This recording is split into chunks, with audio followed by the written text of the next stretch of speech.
Le développement des compétences, c'est permettre aux seniors actifs d'évoluer dans son poste de travail et d'accéder à une mobilité fonctionnelle.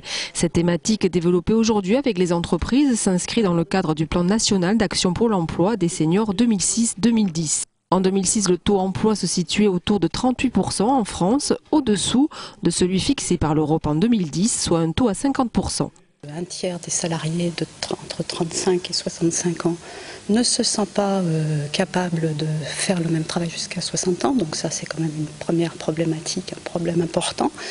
Et la deuxième question, c'est de pouvoir trouver toujours de l'intérêt à son poste de travail, être reconnu par ses pairs, par la collectivité de travail. 40 ans, c'est la moyenne d'âge des salariés d'une société de service à la personne. Son dirigeant anticipe les mutations économiques et sociales de son entreprise.